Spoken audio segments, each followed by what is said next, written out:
Good day, everyone. We are Group 4, and today we explore one of the most urgent challenges facing our country: rebuilding a resilient, sustainable, and food secure Philippines. Every day, Filipino farmers endure extreme weather, degrading soils, volatile prices, and systemic failures that leave both the producers and us consumers vulnerable. Issues magnified by climate change and global instability. Our talks approach this crisis from five interconnected angles that you should watch out for. The first being climate smart innovations that protect harvests, the second, regenerative soil practices that restore our foundations, third, pricing policies that uplift farmers, fourth, structural reforms that balance market with state protections, and fifth, a reassessment of Philippines' struggles with SDG 2. Together, these perspectives require and reveal one truth. Solving our food insecurity is about rethinking not only how we view food, how we grow food, but also how our entire agricultural systems are governed, supported, and sustained. With that, let us begin. The Philippines is vulnerable to extreme weather, affecting millions of lives, especially those working in the agricultural sector. What possible solutions can mitigate climate change while also addressing the issue of food security? First tackling this is Andrea Carlos, presenting Growing Seeds of Resilience in Times of Extreme Weather: How Climate-Smart Agriculture Can Transform Philippine Agriculture. As someone who has lived in the Philippines my entire life, I've witnessed how intense our weather has become over the years. From strong typhoons to unbearable hot weather, this has become our norm. And as climate change continues to intensify, it won't slow down, but it will only get worse from here. According to the Department of Agriculture, the recent Typhoon Uwan last November cost 3.2 billion pesos in agricultural losses. This shows the severity of the situation, and today I will be presenting three main points. First, the key climate-smart agriculture practices. Second, its benefits. And third, the need for collective action and support. But first, let's ask ourselves, why do we need to discuss the issue of climate change and its effect on agriculture and food security? Well, the Philippines is vulnerable to extreme weather due to its geographic location and climate change. As the years go by, it is expected that there will be more frequent and intense typhoons and droughts, greatly impacting the agricultural sector. This includes the Philippines' food security, overall economy, the environment, and the livelihood of Filipino farmers. To address this, a proposed solution is to adopt climate-smart agriculture, such as agroforestry, rainwater harvesting, crop rotation, which can transform Philippine agriculture by offering long-term sustainable strategies to mitigate and reduce the country's vulnerability to frequent typhoons and droughts, ultimately strengthening food security in the country.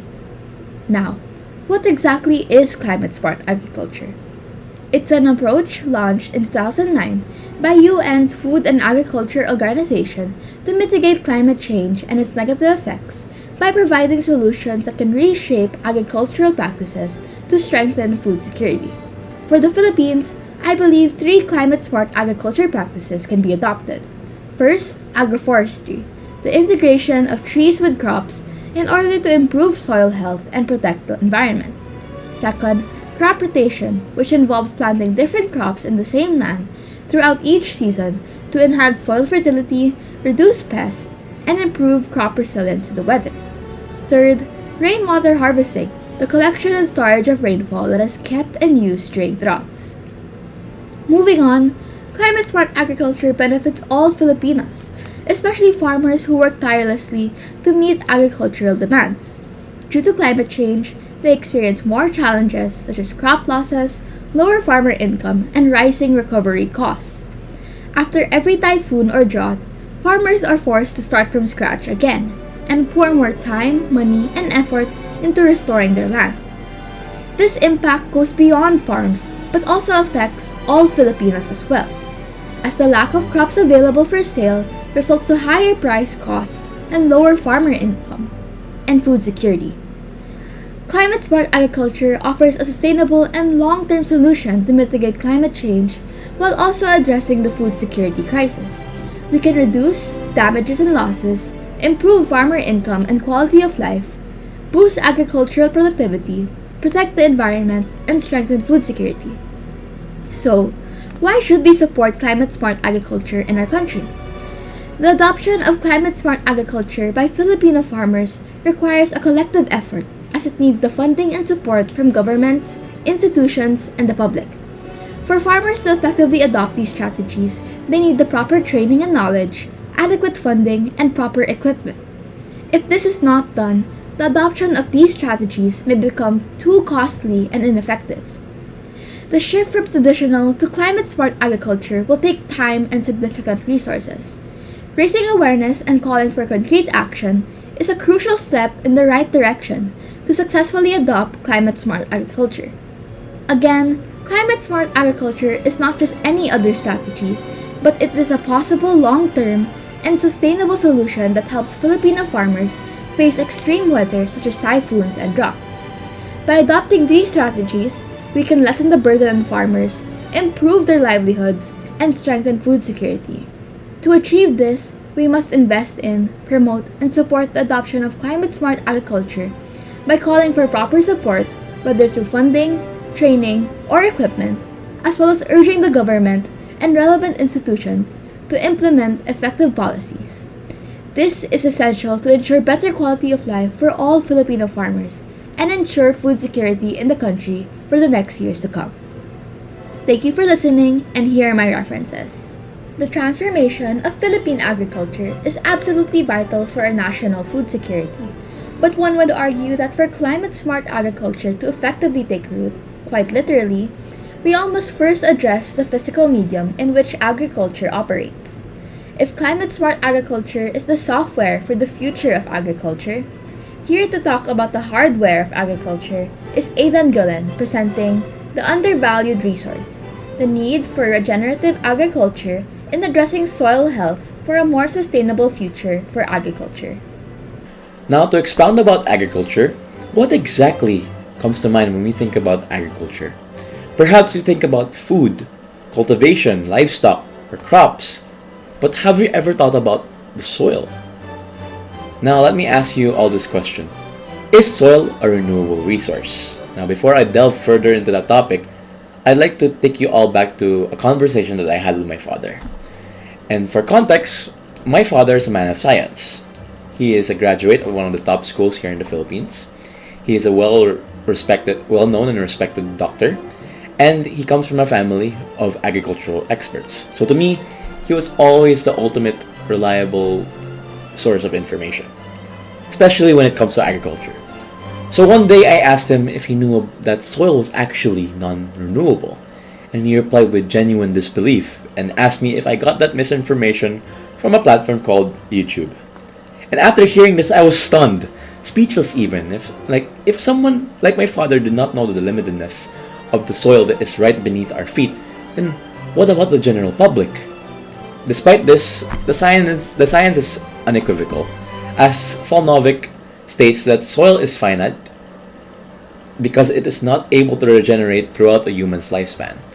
And it is not just dirt, as Rodriguez et al. Highlights. Our soils are massive carbon reservoirs that have big roles in regulating the water cycle, as well as the foundation of our food production.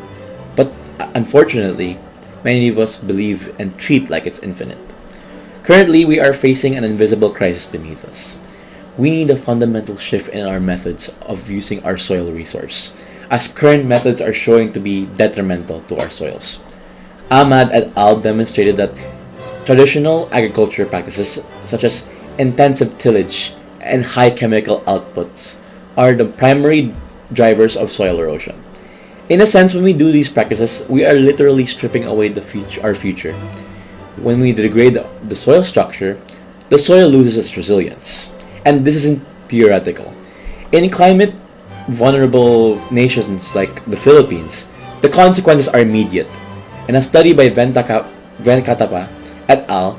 Provided a staggering statistic of 13.1 million hectares of cropland in Southeast Asia have been compromised by drought and floods alone. And when we farm using these traditional methods, we create soil that cannot hold itself up during a flood and cannot retain moisture during a drought. And if we continue down this path, it will not just be an agricultural failure, it is ecological suicide. So if traditional agriculture practices are bad, then what is the alternative? This brings us to the use of regenerative agriculture. We must move forward to regenerative agriculture as it is not just merely sustainable, it is restorative.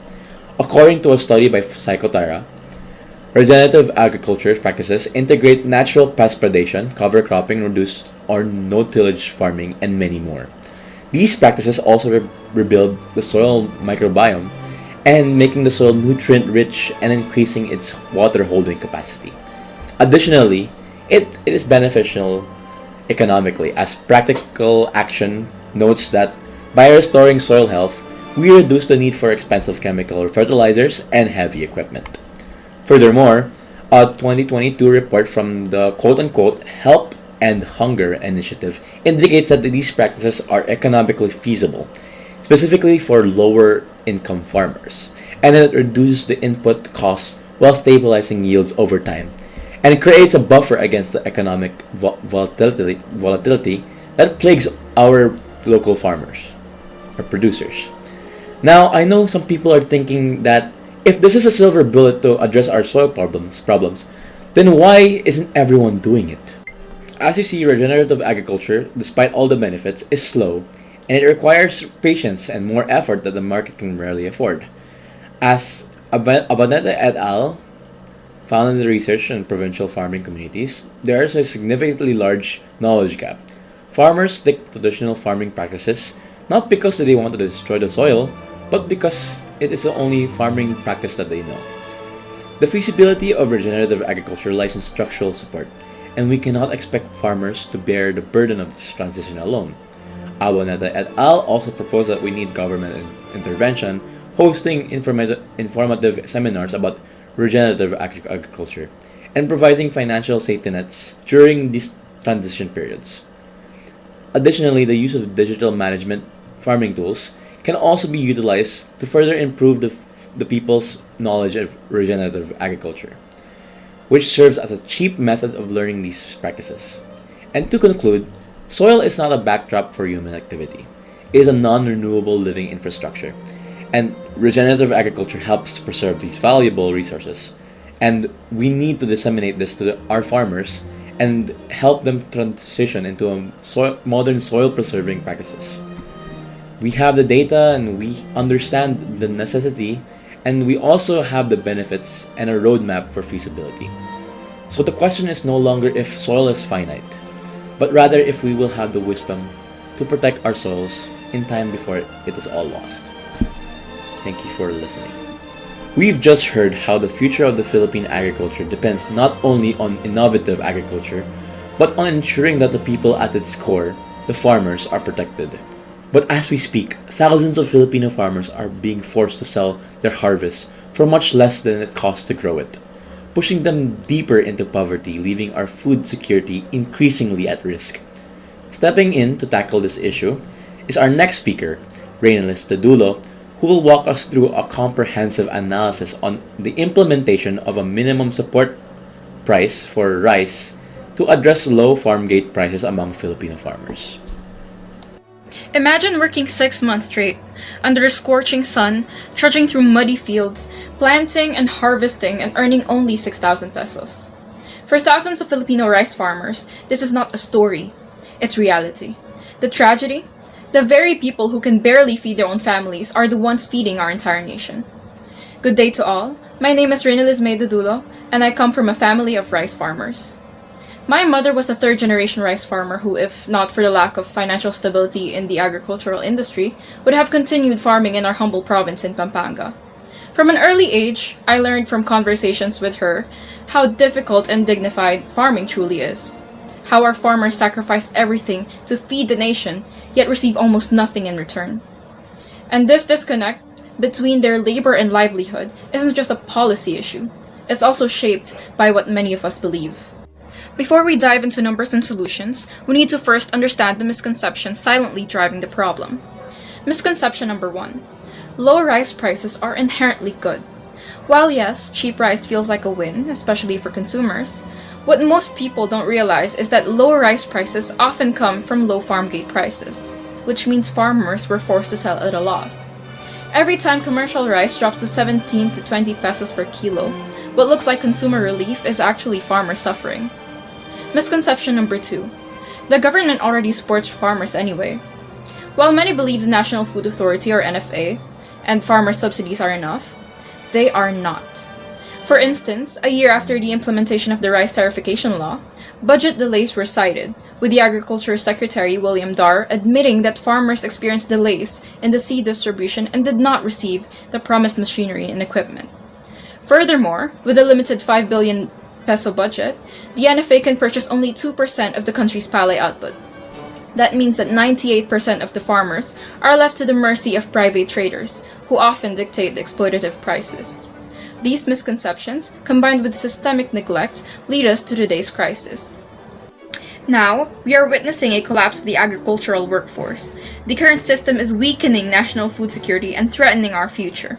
According to the Department of Agriculture Assistant Secretary Arnold de Masa, the average Filipino farmer is now 56 years old, and younger generations are leaving farming entirely to pursue office jobs in the city or abroad. Furthermore, data from the Philippine Statistics Authority showed that in nearly 2024, agriculture lost nearly 950,000 workers, weakened by typhoons, rural outmigration, and the plain reality that farming simply cannot sustain a household anymore. So what happens when farmers leave? Well, we import. In 2024, the Philippines imported 4.78 million metric tons of rice, a 30% increase from the previous year. We are becoming dangerously dependent on external supply chains and foreign exporters. A country that cannot feed itself is not secure. A country that abandons its farmers abandons its future. Which leads us to the solution that can stop this collapse. A minimum support price guarantees that farmers receive at least enough to cover their production costs, no matter how low market prices fall. This gives them financial stability, allows them to invest in better farming, and remain in agriculture. And MSPs are not theoretical, they work. In India, for example, who has implemented MSPs for decades, guarantee at least 1.5 times the cost of production for farmers, ensuring that they receive fair profits and cushioning them from market volatility. The Philippines already has the infrastructure to make MSP possible. The NFA, farmer cooperatives, LGUs, procurement systems. What we lack is political will, and a collective understanding of how much this reform actually matters. Our farmers are the backbone of this nation, yet they are among those who suffer the most. With low farm gate prices, inadequate government support, and exploitative markets serving to endanger not just their survival, but our nation's food security. So today, I ask every citizen in this room, watching this video, let's stop celebrating low rice prices without asking why they are low. Let's demand that the government protect farmers from unfair pricing, and let's fight for a food system where the hands that feed us can live with dignity. The change begins with us. Thank you. After examining how minimum support prices could lift farmers out of devastatingly low farm gate prices, we're left with a much bigger question. Why do these crises keep happening in the first place? So let's zoom out from individual policies and into the much larger macroscopic structures that shape our entire food system, our reliance on private markets and state intervention alike, and where both models succeed or fail. To tackle this debate is Marty, presenting efficiency with equity, a hybrid privatization strategy for Philippine agricultural reform. Good day everyone, I'm Marty Bayhon, an environmental science student, and I'm here to talk to you lot about, you guessed it, the environment. But before my presentation, let's prime our minds a little bit. Remember the very recent statement by Cristina Roque and her egregious 500 peso Noche Buena meal? The one that was mainly criticized because vegetables or pangsahog alone already costs upwards of 200 to 300 pesos. That, overpriced farm goods, is the biggest symptom of our structurally imbalanced agricultural system. For decades, we've been trapped choosing between two extremes, right? Market reforms that raise efficiency but worsen inequality, or state-centered reforms that promise equality but historically produce delays and fiscal drains. And because every administration picks one of these two models and ignores the other, throws it out the window, we end up with the same outcome each time. volatile prices, and impoverished farmers. No wonder we are extremely food insecure because we keep choosing the extremes as to our agriculture. But today, I introduce to you the best of both worlds, a hybrid privatization model, one that blends market efficiency and state protection in order to satiate our country's restless agricultural issues, one of which is inequality, proliferated by liberalization, admittedly, even if it is efficient.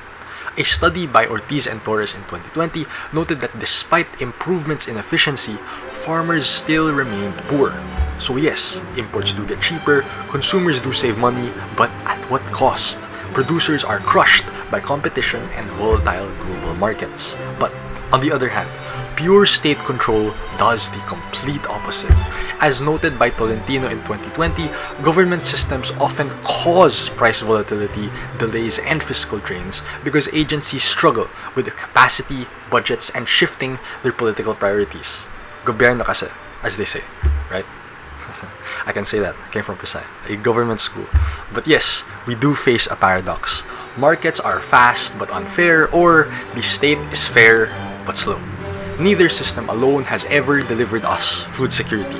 That's why we're still here, having these conversations, right? And asking, what are we to do? Well, here's the fix. Why not both?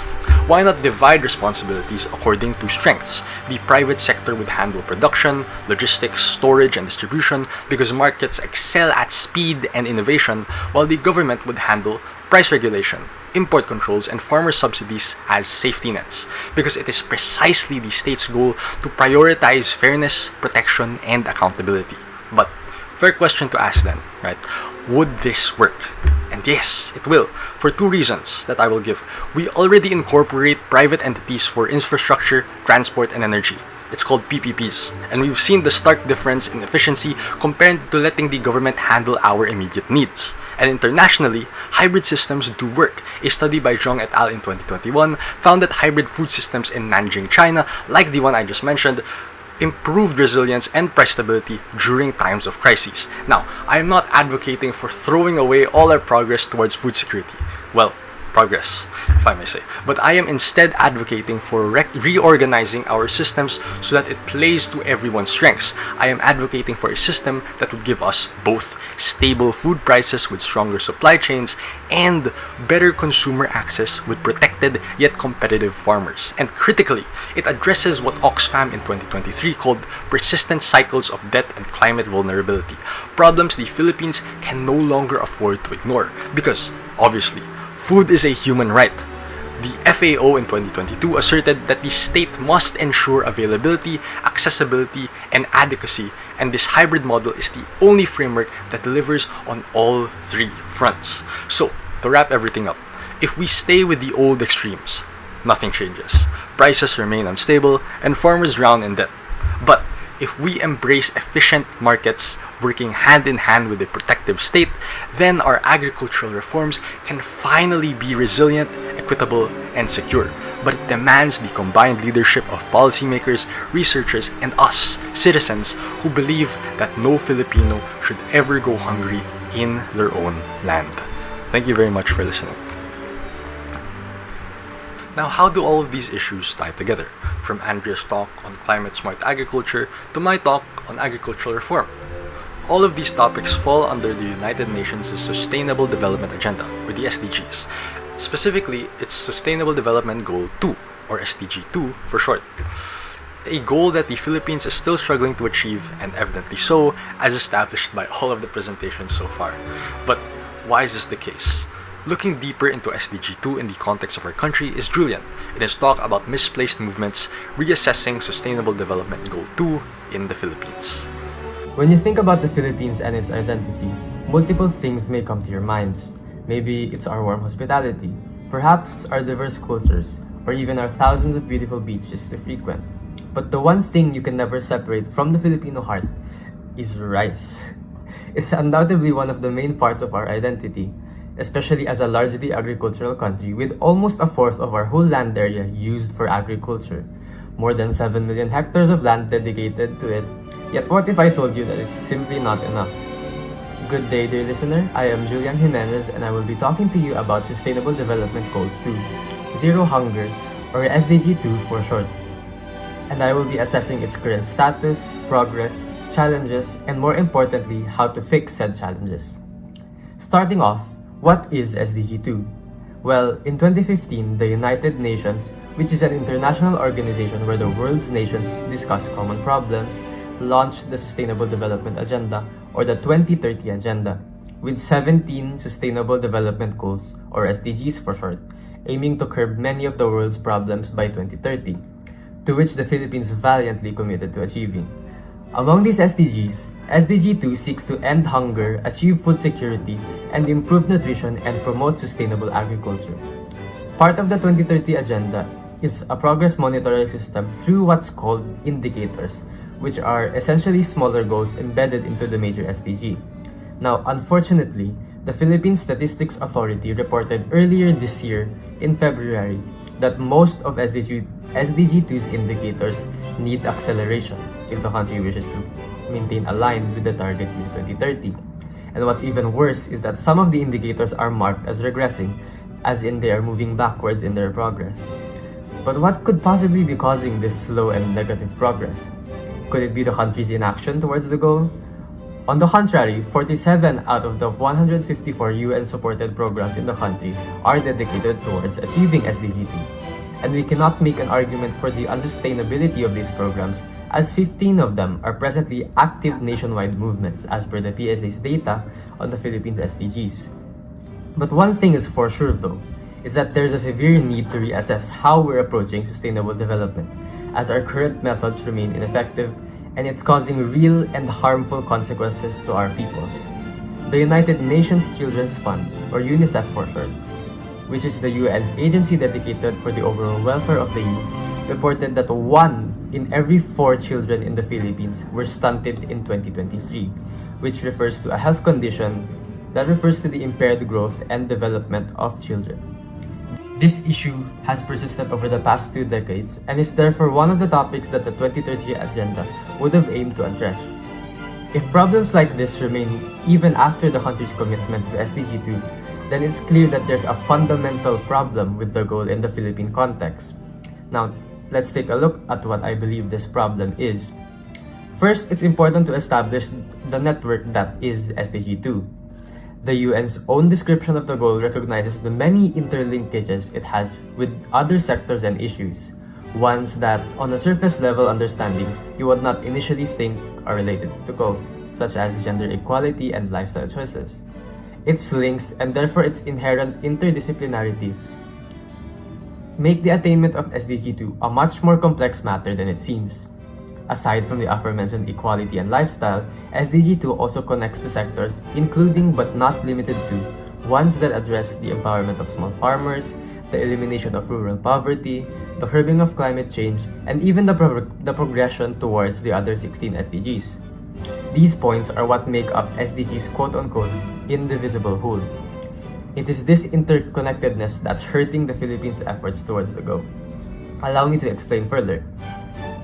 The Philippines programs thus far have mainly focused on directly dealing with the SDGs indicators, failing to recognize the aforementioned interconnectedness.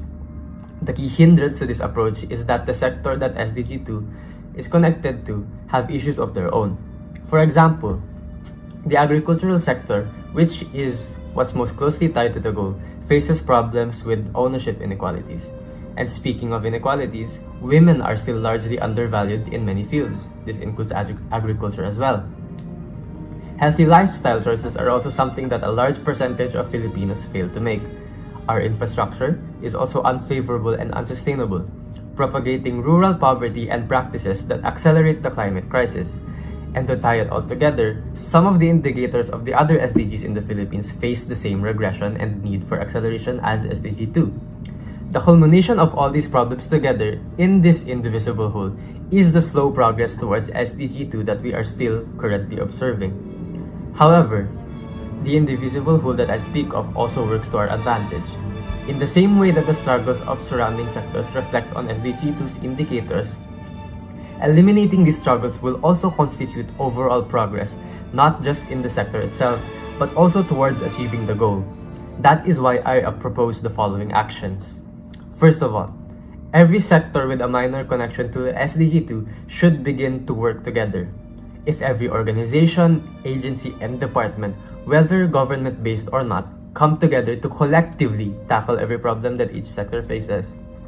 First, every sector with even a minor connection to SDG 2 should begin to work together. If every organization, agency, and department, whether government-based or not, will come together to collectively tackle every problem that each sector faces rather than individually, it will constitute an overall more efficient method by dealing with the sector-based issues while also addressing SDG 2 indirectly. Our actions should take into account how they affect the whole system that it's a part of rather than alone. This means that future policies and therefore policymakers should consider in the implementation of programs and interventions the indivisible whole that I keep mentioning. This makes solving SDG 2 slow progress heavily reliant on those in charge. But this does not mean that we, the people, should stand idly. Secondly, use your vote and use it wisely. Those in positions of power may get to decide how to approach this issue, but we get to decide who we want to make these decisions. We have power, a simple power that carries great consequences. I urge you to use your vote and use it wisely. Those in positions of power may get to decide how to approach this issue, but we get to decide who we want to make these decisions. We have power, a simple power albeit, but it carries great consequences. But our actions doesn't stop at our vote. Studies have proven the important role local contributions make to the national and global achievement of the SDGs.